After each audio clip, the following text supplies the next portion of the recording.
Bom dia, meus amados irmãos, a graça e a paz do nosso bondoso Deus e o amor do nosso Senhor e Salvador Jesus Cristo esteja em cada um de nós hoje e sempre.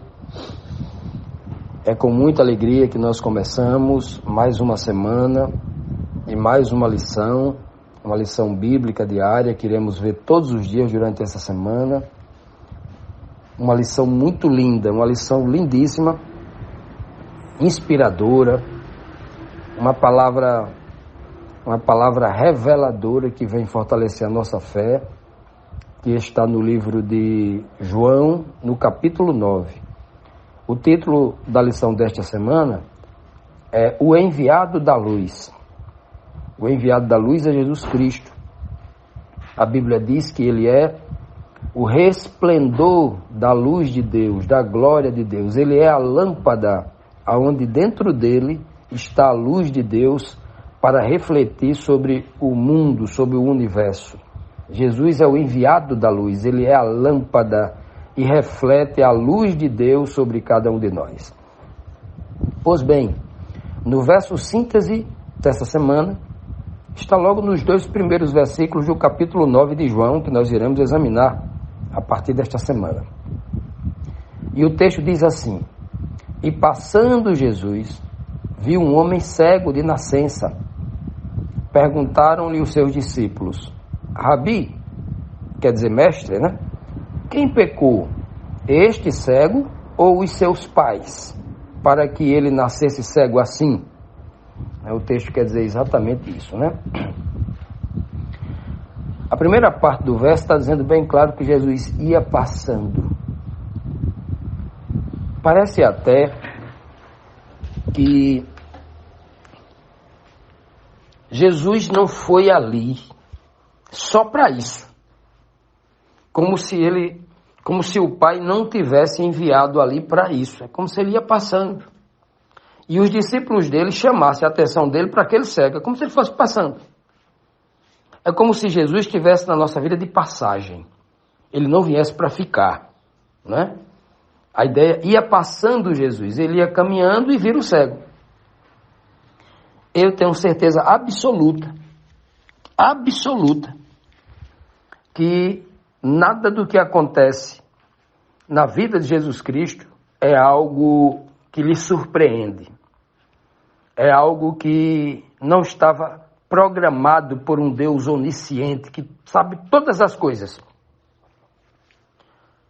Eu acredito piamente que Jesus Cristo não deu um passo sem que Deus dissesse: levante, vá para tal lugar, tem que fazer tal coisa lá.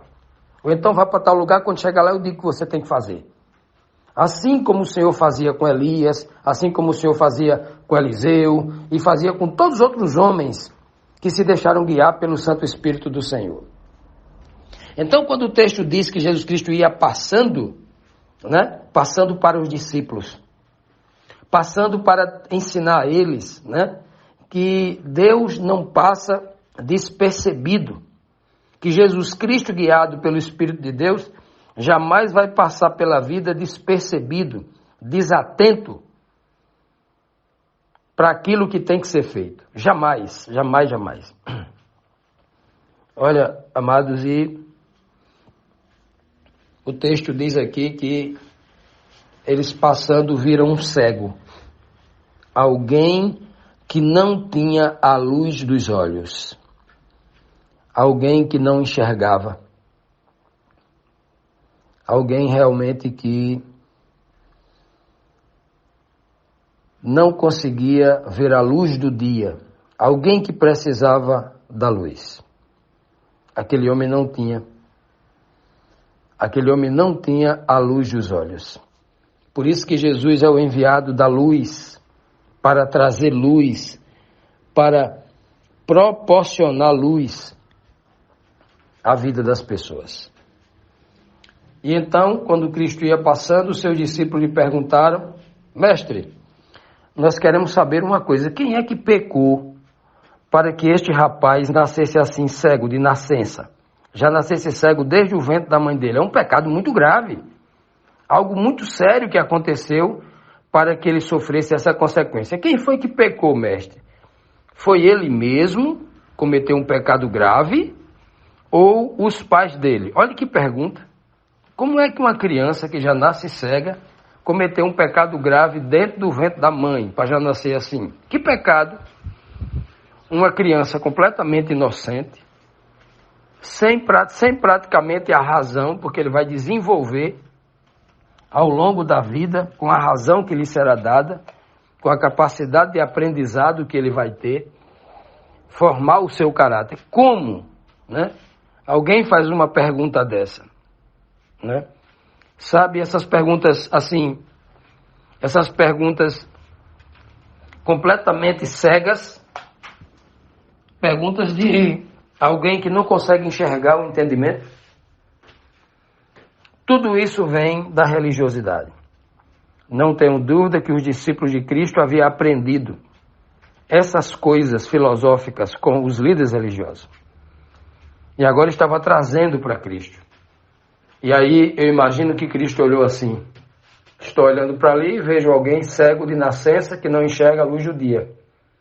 E do meu lado tem 12 discípulos cegos de entendimento que não conseguem enxergar a verdadeira revelação importante espiritual.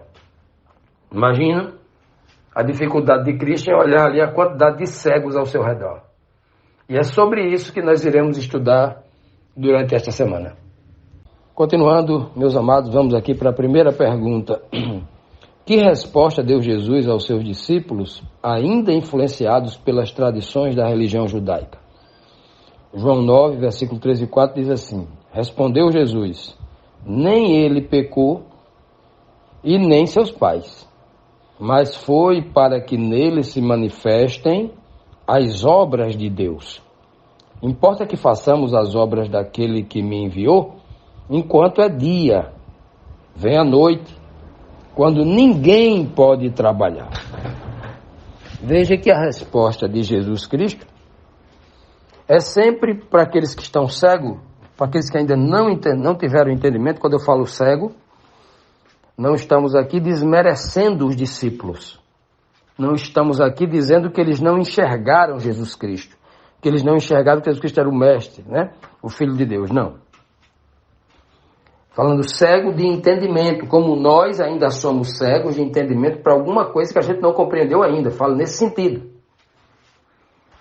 Por exemplo, um servo de Deus, né, que não tinha um determinado entendimento, Josué, quando, né, o anjo do Senhor apareceu para ele, como se estivesse assim uniformizado, como um grande general com a espada na mão. E aí Josué pergunta para ele: você é um dos nossos ou você é um do exército deles lá que veio combater a gente? Né? Essa é a pergunta de Josué. E qual é a resposta? Ele diz assim: nem do seu lado, nem do outro. Olha que coisa linda. Porque ele não está contra a humanidade, nem contra aqueles que são santos, como Josué, e nem contra a nação que estava atacando Josué, que eram os ímpios, que Josué estava guerreando contra eles. Nenhum, nem outro. Porque ele não estava aqui para condenar o mundo, mas o objetivo era salvar o mundo da perdição, da cegueira, das trevas. E aqui Cristo diz praticamente algo semelhante, parecido ali para os discípulos. Nem foi ele que pecou, nem foram os pais deles que pecaram, né, para que ele estivesse assim. Este homem está aqui diante de mim, porque foi tudo programado pelo meu Pai, porque agora, neste momento, a glória de Deus será manifestada na vida dele. Foi para isso que ele foi trazido aqui. E isso é o que importa. Não importa o que aconteceu no passado, o que ele fez, o que a mãe dele fez, o pai dele fez, a família fez. O que importa, disse Cristo, é como se Cristo dissesse, o que importa é agora. Não fica olhando para o passado, não fica olhando para os entendimentos religiosos que vocês tiveram, não. Olhem para agora, para o aprendizado que vai acontecer agora. Abram o entendimento para entender o que vai acontecer agora. E aí Cristo diz assim para ele, assim, ó, né?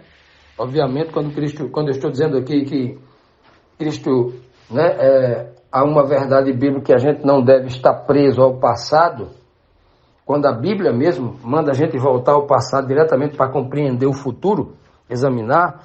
Quando eu digo voltar ao passado, é voltar às antigas prisões da religiosidade, aos antigos equívocos que nós aprendemos dentro da religiosidade, as doutrinas equivocadas, é a isso que eu me refiro, né, para ficar bem claro. E então, quando nós lemos aqui, nesta passagem, que Cristo fala, nem seu pai, nem ele, nem os seus pais pecaram, né, mas está aqui para que as obras de Deus, né, se manifestem na vida dele. Aí Cristo continua dizendo assim, ó, sabe o que é que importa? Né? Porque ali vamos agora ver o que importa. Importa que nós façamos as obras daquele que me enviou enquanto é dia. Olha que coisa, amados. Enquanto é dia, eu tenho que fazer as obras de Deus agora durante o dia. Jesus está dizendo que a gente não pode ir para a igreja à noite, nem pregar o evangelho à noite, é isso mesmo? Não. Essa é uma linguagem, ele está usando aqui uma analogia, comparando o dia à luz, comparando a luz do sol, a verdadeira luz da revelação do evangelho de Deus, a luz que vem de Deus, a luz da verdade, a luz do conhecimento da verdade que liberta. Então ele diz assim, importa que nós façamos a obra de Deus enquanto a luz está com vocês. E eu sou a luz que foi enviada ao mundo. Importa. Aproveite que só são 3 anos e meio. A gente olhando de hoje entende isso, né? Eles já não entendiam isso. Em 3 anos e meio, a luz vai brilhar nesta terra como nunca. E o evangelho vai ser resumido com as coisas mais importantes para que o homem saiba e seja salvo. Nesses 3 anos e meio, a luz de Deus vai refletir Jesus Cristo sobre o planeta Terra inteiro como nunca. Então aproveitem. Não fique olhando para o cego. Não, você vai ficar cego também. Não fique olhando para os pais do cego, para os pais da igreja, para os pais da tradição religiosa. Olhem para a luz. Era mais ou menos uma mensagem profunda que Jesus Cristo estava mostrando para aquele povo ali, né? Principalmente para os discípulos. Ele estava preparando 12 principalmente. Outros também, mas principalmente aqueles 12, né? Ele diz bem claro aqui, ó. Enquanto é dia, temos que fazer essa obra. Que coisa linda, né? Que coisa linda, enquanto é dia. Por quê? Porque logo viria a noite em que ele é preso, a noite daquela quinta-feira, no Getsemane, naquela escuridão daquele jardim, da prisão, do beijo da traição, das algemas, do espancamento, da tortura, né? Do desespero da oração de Cristo, suando gotas de sangue que escorria até o chão. Ali era a escuridão, né? Quando ele sente o pecado da humanidade toda nas costas, pela primeira vez sentiu o sentimento da culpa do pecado, sem ele ter nunca cometido, sentiu a culpa dos outros, né? Imaginou? Que situação difícil. E não era a culpa dos outros, 1, 2, 3, dos 12, não. Era minha, a sua, daqueles que nem têm consciência que ele existe, daqueles que nem acreditam que Jesus Cristo é o Filho de Deus, que existe um Deus Criador de todas as coisas. Era por todos estes. Já imaginou que sofrimento, que situação terrível? Pois bem, esta era a noite que ele dizia. Naquele momento em que ele estivesse preso, não estaria fazendo a obra, porque o mundo estaria à deriva, esperando que ele se levantasse, ressuscitasse, para que o dia raiasse novamente, né? E pelo seu Espírito guiasse os seus discípulos, os apóstolos, na santa luz, que agora, como pequenos faróis, resplandecendo a luz de Cristo, assim como Cristo resplandece a luz do Pai, e esses apóstolos e cada um de nós pudéssemos fazer a obra também enquanto é dia. Poder enxergar, e tudo isso é enxergar da maneira mais poderosa, não é enxergar com olhos físicos, mas enxergar com o entendimento. Essa é a visão mais importante para Deus. Essa é a visão ressaltada por Jesus Cristo e por toda a Escritura Sagrada. Não adianta o homem ter a visão de uma águia, a visão de um gavião que, né, espreita as suas presas a quilômetros e não enxergar o entendimento básico da verdade do Senhor. Então, Cristo está falando desta linguagem espiritual e tentando combater essa prisão religiosa que os seus discípulos e os religiosos daquela época tinham, do entendimento sempre da coisa física, da coisa temporal, sempre olhando para os homens e para as suas dificuldades, para as suas riquezas, né? E esquecendo de enxergar com os olhos espirituais. Bom, meus irmãos, vamos aqui continuar, vamos agora para a segunda pergunta, complementando aqui o assunto de hoje, a primeira pergunta, que diz assim: com que palavra Jesus resume a sua missão redentora e salvadora? Essa pergunta aqui tem exatamente a ver com o que nós comentamos anteriormente, quando Jesus Cristo disse que tinha que trabalhar, tinha que fazer a obra de Deus enquanto é dia, né? E agora ele vai dizer assim agora, ó. Veja que a resposta que ele vai dizer diz assim: enquanto eu estou no mundo, sou a luz do mundo. Veja que no comentário anterior nós tínhamos dito que Jesus estava chamando a atenção para ele. Nós temos que trabalhar enquanto é dia, enquanto tem luz. E quando ele diz que ele é a luz do mundo, ele está dizendo: vocês precisam trabalhar, aproveitar para entender a obra do Senhor enquanto eu estou com vocês. Aproveitem enquanto eu estou aqui. Vocês precisam explorar a minha presença com vocês, porque quando eu for, todos esses momentos aqui que vocês aprenderam, esses ensinamentos vão perpetuar na mente de vocês. Isso é luz. Isso vai fazer com que vocês se livrem das trevas do pecado, da confusão deste mundo, que é só de pecado, né? E olha que beleza, né? Ele diz: enquanto eu estou no mundo, eu sou a luz do mundo. Por que ele diz isso, enquanto ele está no mundo? Sabe por quê, meus amados? Porque quando ele se for, outros seriam a luz para o mundo. Em Hebreus 1:3 diz que Jesus Cristo é o resplendor da glória de Deus. Cristo é aquele que resplandece a luz de Deus, porque Deus é a luz.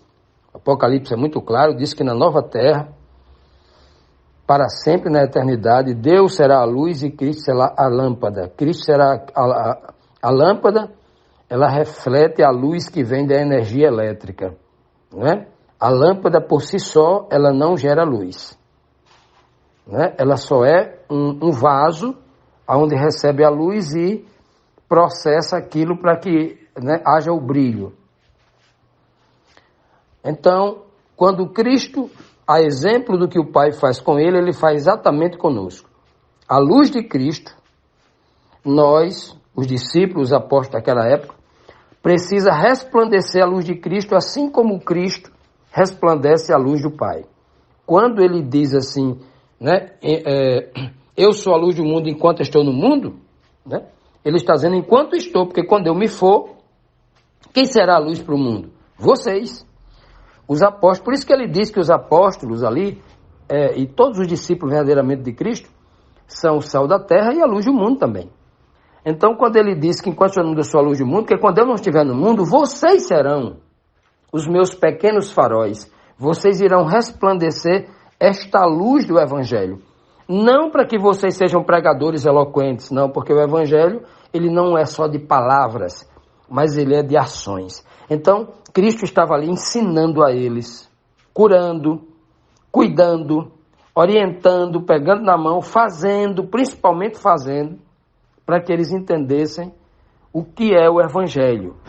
O Evangelho não é teoria de grandes teólogos que ficam na internet ensinando teologia. Não. Isso não é Evangelho. Isso é a teoria do Evangelho. O Evangelho verdadeiro, ele é completo. Junto com o conhecimento teórico, junto com as ações. O verdadeiro Evangelho é aquele que faz discípulo. E para fazer discípulo, você tem que pegar na mão da pessoa e ensinar. Você tem que fazer assim. Assim como um pintor, um pai pintor que vai ensinar o filho a ser pintor. Ele vai dizer, meu filho, pega esse pincel aqui. Você vai pintar assim, você vai molhar assim na tinta, ó, essa quantidade, mais não, para não, né, nem pouco demais, assim, ó, faça assim. Aí você vai pintar nesse sentido, assim, ó, de cima para baixo, na vertical. Quando estiver pintando na vertical, não passe o pincel na horizontal, fazendo uma cruz, um X ou coisa desse tipo. Porque senão, não vai ficar uniforme a pintura. E assim o pai vai ensinando o filho. Muitas vezes tem que pegar na mão, porque o filho às vezes imprime uma força demais na tinta, no pincel. Aí ele vai dizer assim, olha, deixa eu pegar na sua mão, é assim, ó, suave assim ou firme assim. É assim que se faz discípulo. Por isso que Cristo disse em João, no capítulo 5, verso 19, Cristo diz bem claro, ó, o filho só faz aquilo que vê o pai fazer primeiro. O pai ama tanto o filho que mostra ao filho como é que tem que fazer. O pai a vida inteira foi ensinando o filho. E Cristo vai fazer exatamente o que Cristo vai fazer exatamente o que o pai fez com ele. Do jeito que o pai ensinou a ele, ele vai ensinar a gente. Não é à toa que Cristo vai dizer umas 4 ou 5 vezes, dizer assim, ó, assim como o pai me enviou, eu vos envio a vós. Ele vai dizer isso, do mesmo jeito, eu não estou fazendo nada diferente, eu só estou copiando aquilo que o pai fez comigo, eu estou fazendo com vocês. Vocês também têm que fazer, do mesmo jeito que eu estou fazendo com vocês, vocês façam com os discípulos que vocês vão buscar. Obviamente, nós não vamos buscar discípulos para nós mesmos. O verdadeiro servo de Cristo faz discípulos para Cristo e não discípulos para si mesmos. Porque o que nós temos visto nesse mundo velho aí, religioso, é um monte de líder religioso fazendo discípulos para si. Um monte de gente fazendo igual, falando igual ao seu mestre, ao dono da sua igreja, a quem ele serve, né? Um monte de gente parece com a mente pré-programada para imitar o seu chefe. Não é assim. Nós fomos enviados para fazer discípulos para Jesus Cristo e não para nós mesmos. Nós fomos enviados para ensinar as pessoas a serem libertas como nós fomos libertos. E se nós somos libertos, vamos servir somente a Jesus Cristo e ao nosso Deus e Pai. É assim que tem que ser. É assim que Jesus Cristo nos ensinou. Então ele foi a grande luz que brilhou neste mundo e nós agora somos pequenas luzes que refletem a luz de Cristo, devemos ser, né? Esta luz para refletir esta luz que salva, essa luz da verdade, para as pessoas que estão nas trevas e precisam se libertar. Que o Senhor nos abençoe grandemente e que nos estimule a este conhecimento, a buscar esta luz, porque sem esta luz, estar nas trevas não é bom não. Estar nas trevas é um sofrimento só, é uma situação muito terrível. Estar nas trevas é você ter olhos e não enxergar. É exatamente isso. Tem muitos religiosos que têm olhos, têm a Bíblia aberta na mão, mas não enxergam o entendimento. Por quê? Porque eles têm olhos, são saudáveis fisicamente, mas não enxergam espiritualmente. Então estão nas trevas. Não adianta de nada nós termos 2 olhos e estarmos na escuridão total. De nada servem os olhos.